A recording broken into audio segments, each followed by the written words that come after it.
Halo Sobat Tani di seluruh Indonesia, kembali lagi bersama kami di channel kesayangan kita semua. Kali ini kita akan membahas tuntas salah satu fungisida yang sangat populer di kalangan petani, yaitu Antracol. Banyak yang sudah pakai, tapi apakah sudah benar-benar paham cara kerjanya? Yuk kita kupas satu persatu agar hasil panen kita makin maksimal. Pertama-tama, apa sih bahan aktif antracol itu? Nah, antracol ini bahan aktifnya adalah propinep masuk ke dalam golongan fungisida kontak. Ini poin penting yang harus kita pahami dulu. Fungisida itu secara umum ada dua jenis utama, kontak dan sistemik.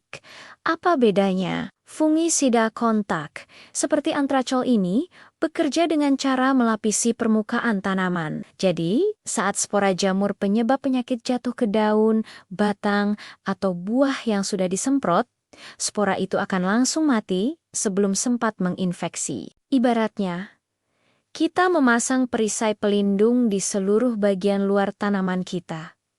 Kelemahannya, karena hanya menempel di permukaan, fungisida kontak mudah tercuci oleh air hujan. Selain itu, bagian tanaman yang baru tumbuh setelah penyemprotan tidak akan terlindungi.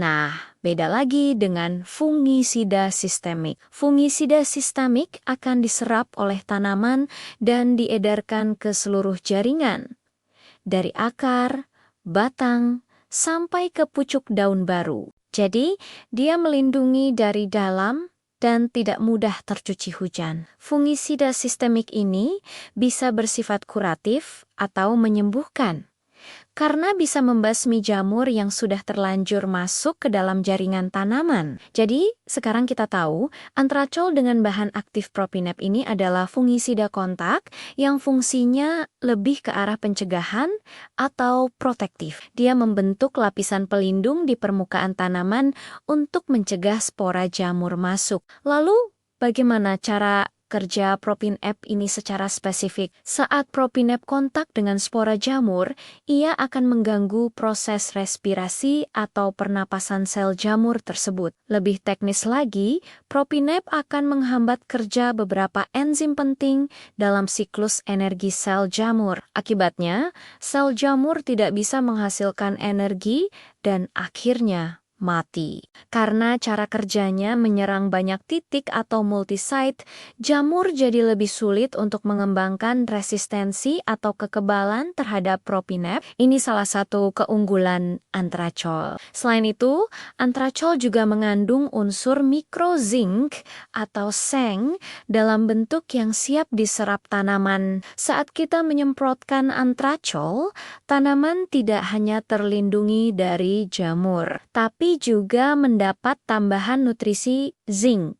Zinc ini penting banget untuk proses pembentukan klorofil atau zat hijau daun. Makanya, seringkali setelah aplikasi antracol, daun tanaman terlihat lebih hijau, lebih segar, dan pertumbuhannya lebih subur. Tanaman yang sehat tentu lebih tahan terhadap serangan penyakit. Jadi, kita dapat dua manfaat sekaligus, proteksi dan nutrisi. Sekarang, pertanyaan selanjutnya, penyakit apa saja yang paling ampuh diatasi dengan antracol? Berdasarkan cara kerjanya sebagai fungisida kontak, antracol sangat efektif untuk penyakit-penyakit yang serangannya terjadi di permukaan tanaman. Contohnya, penyakit bercak daun seperti Alternaria, Cercospora, atau Caletotrichum. Penyakit ini biasanya menimbulkan gejala berkak-berkak coklat, hitam, atau kuning pada daun. Antracol juga sangat bagus untuk mengendalikan penyakit antraknosa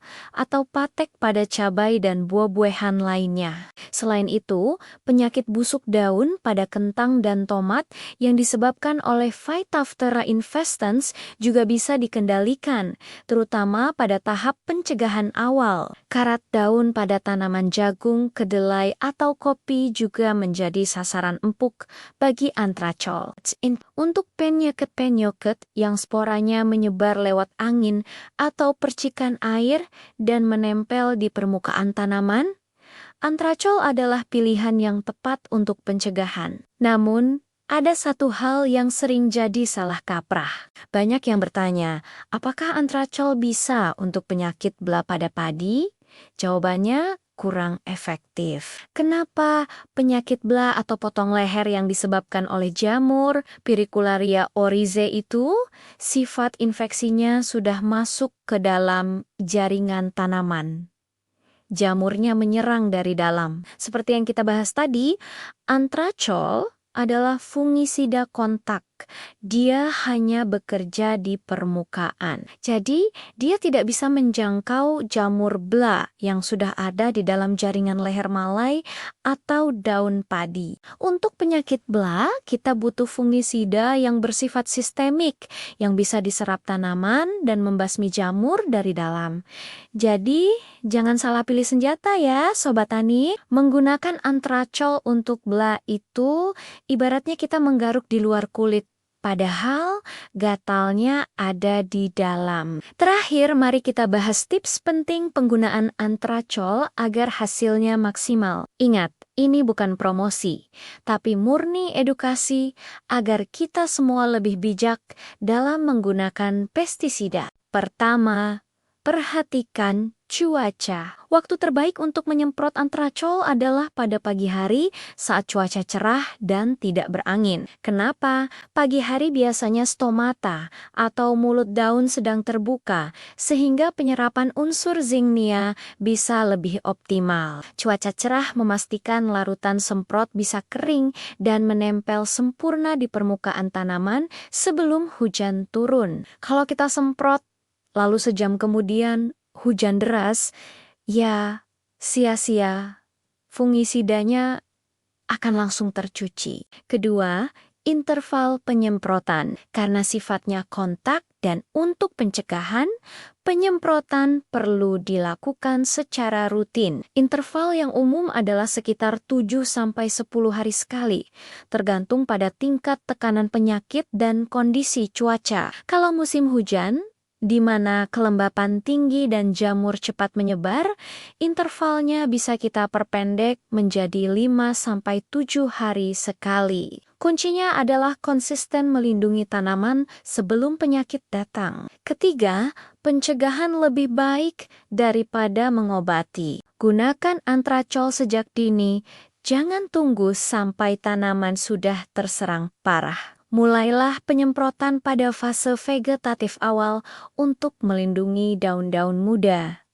Ingat filosofi perisai tadi? Kita pasang perisainya sebelum musuh datang menyerang. Jika serangan sudah terlanjur parah, mengandalkan antracol saja mungkin tidak akan cukup. Kita mungkin perlu mencampurnya atau melakukan rotasi dengan fungisida sistemik untuk efek kuratif atau penyembuhan. Keempat, gunakan perekat dan perata.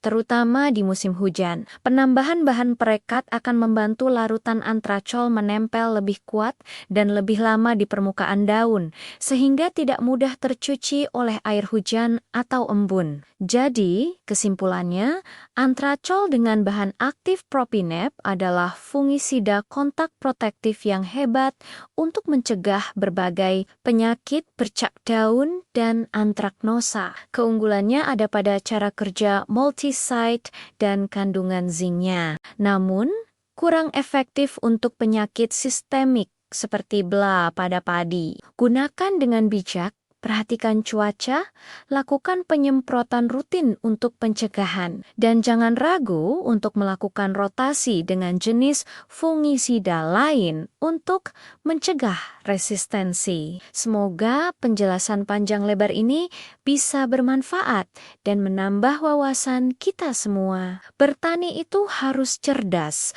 bukan hanya soal tenaga. Dengan pemahaman yang benar, kita bisa mendapatkan hasil yang lebih baik dengan cara yang lebih efisien. Terima kasih sudah menyimak sampai akhir. Jangan lupa untuk like, comment, dan subscribe channel ini agar tidak ketinggalan informasi-informasi penting seputar dunia pertanian. Sampai jumpa di video selanjutnya. Maju terus petani Indonesia.